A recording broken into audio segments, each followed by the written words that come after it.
magacayga waa Fayza Ahmed Sheekh haye Ahmed Haadi oo abay ku magac dheer Fayza waa gabar reer Wajeer ah waa gabar Wajeer ka soo jeeda Wajeer East Township xaafada Bulad Kalab ha BK haye ku magac dheer ku dhalatay ku soo barbartay ma sha Allah school ka soo baratay waa Berry Primary School waa gabar aqoon-yahan waa hooyo waa gabar bulshada inay u adeegto jecel u nugul yes waa tahay gabar ma aragtay oo bulshada inay la shaqeyso jecel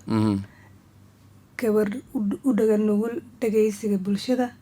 ma sha Allah qof wanaagsan haye ina ahay waa tahay lafteeda ku qira ina intaas dhan aad tahay siyaasi ma ahayn had siyaasi waan ahay laakiin marka hore baad ahayn siyaasi ma ahayn haye yaraantaydan weligay kuma haminin inaan siyaasi noqdo waa tahay markaan yaraa waxaan isdhihi jiray waxaan aqoonsan jiray bugaagta dadka ma aragtay community la shaqeeyaan dadka bulshada la shaqeeyaan soo halgamaan Martin Luther King Mother Teresa dadka markaasi bulshada ka soo muuqday oo markaasi idol ku ahaa yes dadka oo bulshada ma aragtay isu soo bixiyaan inay u shaqeeyaan waa tahay ay difaacaan hamigayga saas u ahaan jiray weligiis laakiin inaan siyaasi noqdo oo ma aragtay election ka qayb galo oo politicians dadka ma ahaan jirin dad oo ma aragtay aan oo idol on market role model ma ahaan jirin macnaha tusaale ma ahaan jirin dadka siyaasiyiinta tusaale ma u qaadan jirin haye dadkaas ba tusaale u qaadan jiray markaan yaraan jirin dadkaas oo kala rabaa inaan noqdo sida Martin Luther King yes iyo Mother Teresa iyo even waxaan dhageysan jiray dad ay caawisay maamadii la dhihi jiray Italiyaanka ee Wajeer ka shaqeyn jirtay Annalena Balatoni dad noocaas ah markaan aniga aan jeclaan lahaa inaan ku daydo oo dadka bulshada ka soo jeeda u adeegto waa tahay markaan jaamacadda dhameeyayna shaqo prestatal iska galay shaqooyin caadi ah iska galay ma helin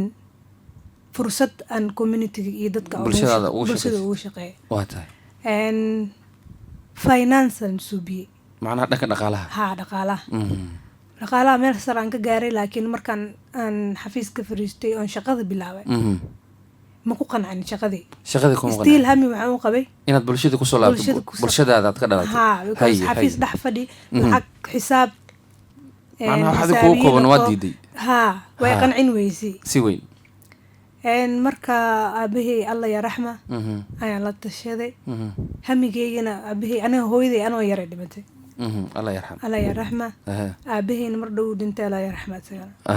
marka aabahey wuxuu yahay hooyo iyo aabo saaxiibkaada ku dhowno saaxiib aad igu dhow si weyn haye wax yar wax kasta oo ku hamiyo waxa tilaabo aan qaadayo qofka la tashanayo ahaan jiray si weyn marka la tashaday aan abo waxaan rabaa maaragtay NGOs inaan furo oon hay'ada aan furo samafal bulshada la shaqeeyo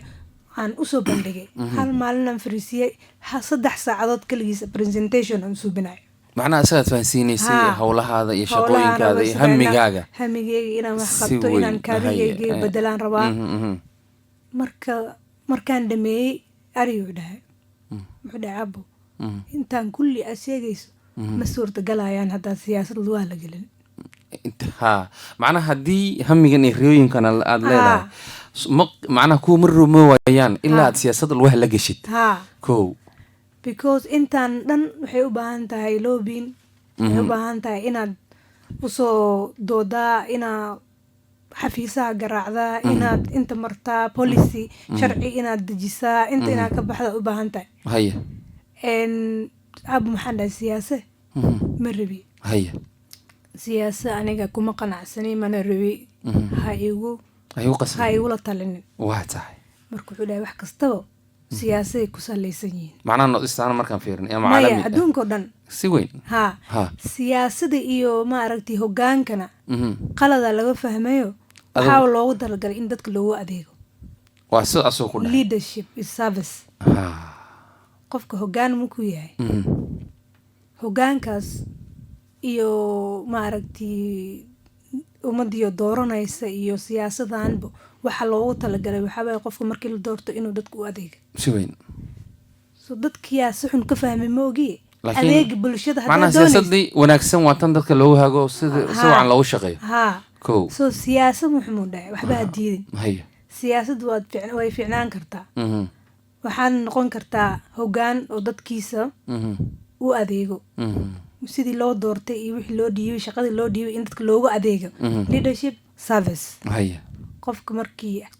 hataa diintada ha ahaato waxay ka qabto leadership waa qof inuu just ahaado macnaa cadaalad sameeyo dadka u adeego asaga iska bilaabin dadku ka bilaabo macnaha gurigiisu ka bilaabin laakiin ummadda kale u adeego si weyn marka weli maanan waa ka diiday marka wuxuu dhahay haddii doorasho maahane nomination ka war haddaa lagu soo magacaabo magacaabid iyo xisbiga haddaa la shaqeyso lagu magacoobo saas horta siyaasad kusoo galay marka asagaa xoogay la saaray inaa ii suurta gashay in lii magacaabo oo xisbiga UDA aad kusoo gashid nominated MCA marka saas horta ay ugu dhalatay inaad siyaasadda safarkaada siyaasadda waa saas ku bilaabay waa tahay marka asagana ma calfanin inuu adoo ku arko adoo maanta MCA ama xil hayo waa tahay wuxuu geeriyooday bisha May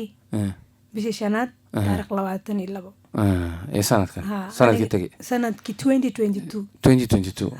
waa markii lagu dhaari ka hor intaana li dhaarin inta processka magacaabiddaad u socdo markuu loo bigareeyay xiriirkii suubiyey oo maaragtay iga dhaadhiciyey inaan qaato positionkaas oo siyaasad saas ku galo asagana ma calfanin marka sidii electionku ka dhacay sidii liigu magacaabay asagana uu geeriyooday intaanan ii suurtagelin